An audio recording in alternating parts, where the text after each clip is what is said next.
Bienvenidos amigos, hemos visto antes respecto de los temas de inversión en este diplomado en educación financiera que ofrece la Conducef. Hemos visto el tema 3 de este segundo módulo que es inversión, hemos ya iniciado, llevamos hasta ahora 4 apartados. El primero es para qué sirve invertir, ya lo revisamos en videos anteriores. Los aspectos para definir el perfil de inversionista que queremos ser, también ya lo vimos. Conceptos económicos relevantes para entender estos avatares, estas dificultades que a veces el neófito, el nuevo inversionista o la persona que apenas se está educando en educación financiera, pues tiene que conocer aspectos económicos relevantes. Hemos visto también algunas cuestiones de en qué se puede invertir y algunas maneras prácticas de invertir. Eso fue lo que ya vimos antes, si lo podemos recordar, y si no, ahí están unos videos anteriores de este mismo canal. Entonces, ahora vamos a ver eh, maneras prácticas, bueno, eso ya lo revisamos. Las características del mercado de deuda o de renta fija es lo que vamos a ver en esta ocasión. Si nos alcanza un poco más de tiempo en el en el momento de estar aquí, veremos un poco de los mercados de capitales y de valores o de derivados. Pues bien, las características del mercado de deuda o de renta fija. En el mercado de deuda se negocian títulos de deuda a fin de que empresas o gobiernos puedan obtener financiamientos mediante la emisión de bonos u otros tipos de títulos. Los instrumentos de deuda representan obligaciones tanto para quien los emite como para quien los adquiere y puedan clasificarse de acuerdo con lo siguiente. Antes de decirlo, este párrafo pues lo que nos está indicando es lo siguiente. Uno tiene un recurso, a lo mejor poco, un pequeño ahorrador, un pequeño inversionista, y a lo mejor no elige la opción de invertir en un negocio, sino de invertir en estos mercados de deuda o de renta fija. Ese dinero que uno da lo recibe el gobierno y lo invierte, o lo reciben las empresas y lo invierten. Las empresas, pues, obviamente a través de instituciones financieras que se dedican a esto, a captar los recursos, y es lógico y es normal, tanto gobierno como empresas necesitan el capital para invertir, el financiamiento para echar a andar ya sea la planta productiva o ya sea los negocios que tienen a nivel global o en los mercados nacionales e internacionales. Ese financiamiento proviene del bono que uno adquiere, o sea, que el dinero que uno ofrece y el título que uno adquiere. Por eso se refiere a que esto conlleva obligaciones tanto para quien lo emite, que es el que recibe el dinero, como para quien lo adquiere. Y aquí están tipos de colocación. La pública es la oferta a través de algún medio masivo de comunicación y asignación, es decir, una venta por medio de una subasta. Es cuando hacen las llamadas licitaciones. Y la privada dirigida a una persona o un grupo de inversionistas específicos. Hay que considerar el tipo de tasa. La tasa es la ganancia que se puede dar si uno compra estos títulos de deuda. Entonces, si uno compra algo o si uno pone a invertir algo, obviamente le tienen que dar a uno una ganancia. Es para efectos prácticos, pues, la utilidad o el rédito. Y el tipo de tasa es fija, que se mantiene sin cambios durante todo el periodo. Por ejemplo, los CETES tienen tasa fija. Variable, bueno, tasa fija a partir de la compra del bono. Variable, la tasa cambia periódicamente de acuerdo con las condiciones del mercado. Este es el tipo de tasa que se utilizan que utilizan los inversionistas que son más arriesgados y que se la juegan porque piensan que el mercado puede mantener una tasa favorable para que al final del periodo o del plazo pues le reditúa a uno mayores ganancias. Y la indizada tiene entre paréntesis inflación, tipo de cambio, metales preciosos, etcétera, que cambia de acuerdo con la referencia a la que se haya indexado o referenciado. Entonces esto lo vamos a revisar con mayor detenimiento de otra manera. Vamos al mercado de capitales. Es un mercado en el que se realiza la compra y venta de títulos de valor que representan activos financieros o el capital social de las empresas, tales como acciones, obligaciones y certificados bursátiles. ¿Y qué son las acciones? Son títulos de valor que representan una parte del capital social de una empresa. Pueden generar el derecho al inversionista de recibir las utilidades de la misma y son emitidas por las empresas que cotizan en las dos bolsas que operan en México, la Bolsa Mexicana de Valores y la Bolsa Institucional de Valores. Cuando uno ve las películas, por ejemplo, de inversionistas o de situaciones financieras, uno ve que la gente compra las acciones y especula en el mercado con ellas. Y efectivamente, cuando se compran acciones de una empresa es como si se compraran partes diminutas o partes proporcionales, partes unitarias, unificadas, unidades de la empresa. Y que si cotiza en el mercado aumenta el valor de la empresa, aumenta el valor de las acciones. Entonces los especuladores pueden comprar acciones a bajo precio y al cabo de un tiempo, si la empresa crece, tiene éxito, aumenta su valor en el mercado, obviamente suben las acciones y luego la gente ya vende las acciones más caras. Es parte del juego de la economía. Fondos de inversión en renta variable son un conjunto de instrumentos del mercado de capitales, entre ellos acciones, certificados bursátiles y obligaciones. Son considerados instrumentos de riesgo alto, usualmente se adquieren a través de las casas de bolsa. Estos fondos de inversión en renta variable pues son los más riesgosos porque son los que están sujetos a mayores variaciones en cuanto al valor de los mismos certificados o los mismos fondos. Las obligaciones son títulos que representan una participación en un crédito colectivo para el inversionista, con la característica de que el inversionista puede exigir el pago de los títulos en caso del incumplimiento. Tienen pagos fijos de interés señalados por el emisor. Cuando fue la devaluación del 94, finales del 94, principios del 95,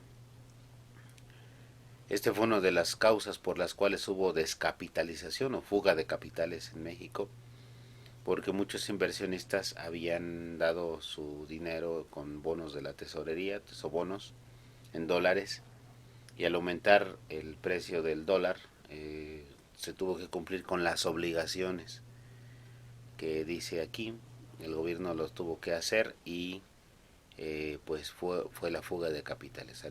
Se tuvo que pagar por obligación y pues según tengo entendido no se tenía suficiente o se acabó la reserva y se tuvo que pedir prestado al extranjero.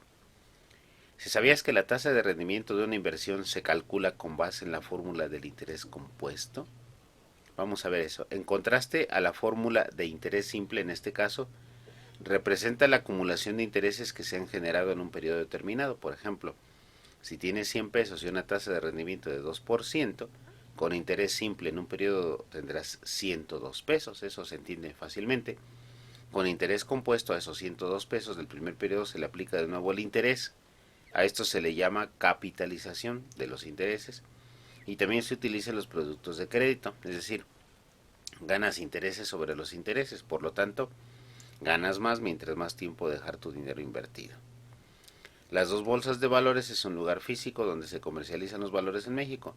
En ellas participan las empresas, organismos públicos e instituciones financieras, públicas, privadas y sociales, que demandan capital, y ahorradores e inversionistas, quienes desean invertir sus recursos, así como los intermediarios que realizan las operaciones, también llamados corredores financieros. Además de las bolsas de valores, existen otro tipo de personas o entidades autorizadas para representar a los clientes, es decir, los inversionistas, las personas que compran los valores a cambio de su dinero, las emisoras, las personas morales que captan dinero a cambio de sus valores. La Bolsa Institucional de Valores, Viva, es la segunda bolsa de valores aprobada para operar en México y ofrece una opción de cotización para las empresas medianas que actualmente dependen de préstamos bancarios. Los títulos referenciados a acciones son los instrumentos que buscan replicar el comportamiento de las acciones o portafolio al que están adheridos. El TRAC, que replica el índice de precios y cotizaciones que engloba las ganancias o pérdidas de la Bolsa Mexicana de Valores, que es el NAFTRAC.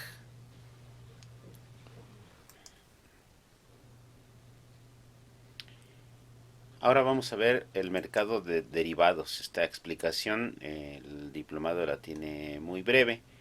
Dice que existe un tercer mercado donde se comercializan otro tipo de instrumentos llamados derivados, cuyo valor depende del valor de otros activos denominados activos subyacentes. Su principal función es brindar cobertura a través del costo de los metales, petróleo o materias primas, por ejemplo, el trigo o el mineral de hierro. También a este mercado se le puede conocer como el mercado de futuros. El mercado de derivados en México, pues, es un conjunto de instrumentos financieros que tienen la característica de que su precio varía dependiendo del precio de otro bien que es subyacente, que es complementario o que es de referencia. Estos instrumentos financieros aseguran un precio a futuro de la compra o venta del bien que subyace o de referencia. Esto con el objetivo de prevenir que haya posibles variaciones al alza o la baja del precio que se genere sobre este producto. Este tipo de mercado surgió en 1973 en Chicago y lo que se trataba era de asegurar un precio aunque hubiera variaciones dada la inflación o dadas otras características en el bien o en el producto del cual se hace la transacción. Aquí en México pues tenemos la opción de que eso asegura un precio de riesgo, por decirlo así. Si en este momento una persona apuesta a que en la próxima temporada de maíz, de cosecha de maíz, que es en octubre, por ejemplo, noviembre, va a ser de tal manera o tan abundante o tan propicia que dé tales precios, se emite el bono con ese precio, apostándole al precio que es, y se asegura pues que ese sea el precio que se va a respetar o que se va a dar independientemente de las condiciones, incluso si hubiera alguna contingencia como unas granizadas o un mal temporal o lo que sea, pues se respeta el precio porque a eso se refiere el mercado de derivados o de futuros. Además es importante mencionar que en nuestro país este mercado es pequeño todavía. La bolsa de derivados se denomina Mercado Mexicano de Derivados, MEXDER, el cual opera contratos como opciones y futuros sobre divisas como dólares, euros, yenes, índices y tasas de interés. Otras instituciones participan, por ejemplo, la Cámara de Compensación Asigna, es un fideicomiso con patrimonio de los socios liquidadores y accionistas del mercado de derivados que se encarga de dar certidumbre y liquidez a los contratos derivados en el mercado mexicano de derivados. Indeval SD, Indeval Institución para el Depósito de Valores, SADCB, brinda servicios de guarda, custodia, administración, compensación y liquidación de valores. Y para que todos los valores de deuda o renta variable puedan negociarse, deben estar inscritos o depositados en el Indeval. ¿Con quién invierto? ¿En dónde invertir? Y aquí nos dan algunas consideraciones o algunas opciones. Dice que existen diferentes tipos de intermediarios bursátiles, por lo que es importante comparar la tasa de rendimiento real de las inversiones con el mismo monto, horizonte de inversión y liquidez en los bancos, casas de bolsa, entidades de ahorro y crédito popular, entre otros. Los intermediarios bursátiles son personas morales autorizadas para realizar operaciones de compra-venta de valores y además nos dice asesoran en la compra de los distintos instrumentos que hay en el mercado, pueden efectuar operaciones por cuenta propia o a nombre de terceros y administran y manejan la cartera o el conjunto de valores de otras personas. Son las instituciones bursátiles o intermediarios bursátiles. Inversiones en Forex y otros mercados bursátiles. El mercado de divisas es el que se llama Forex. Es un mercado electrónico que opera las 24 horas del día a través de centros financieros alrededor del mundo. Es además uno de los mercados más especulativos, ya que los precios de las divisas cambian constantemente, por lo que existe un gran nivel de riesgo, como también puede existir un gran nivel de beneficios y ganancias. Por ende, es para especialistas con propósitos muy definidos. Son las personas que tienen recursos tan abundantes que se dan el lujo de poder meter su dinero a invertir en este mercado de especulación que es muy variable. Es importante mencionar que en México aquellos que lo comercializan solo sirven como plataforma de conexión con un broker, dice, persona o institución que se dedica a cambio de una comisión a actuar como intermediaria en operaciones de compra y venta de valores financieros y de acciones que cotizan en bolsa. Broker extranjero, y como no existe un organismo internacional que regule todas las actividades que hacen estas personas a nivel mundial en este mercado, el usuario queda desprotegido ante los riesgos o malos usos en los que se pueda caer. Es pues donde puede haber algunas estafas o muchas estafas, aunque también puede haber muchas ganancias. Dado que las empresas que los operan no son instituciones financieras, no es competencia de la Conducef la defensa de los intereses de los clientes que realicen operaciones con esas empresas, ya que no le compete determinar su constitución o operación legal. O sea que hasta allá no llega la Conducef. Si se piensa en invertir en mercados extranjeros, se deberá tener contemplados los siguientes puntos: dominar el idioma del país donde se contrató el servicio, conocer la legislación en torno a la inversión realizada, contar con los recursos necesarios para viajar constantemente al país cada vez que se necesite, y conocer la regulación del país y verificar el organismo de protección que ayudará al usuario inversionista en caso de que surja alguna controversia. Entonces, nos dice el diplomado de la Conducef en qué consisten estos mercados, en especial el de las divisas o el Forex, pero pues nos recomienda tener cautela porque hasta allá no llega ni su protección ni a lo mejor otras protecciones a nivel internacional, o por lo menos el usuario o inversionista tendría que estar consciente de lo que se trata todo esto. Pues hasta aquí llegaríamos en este apartado. Después en otro video especial veremos las fintech o fintech para que le dediquemos un tiempo y un espacio especial. Gracias.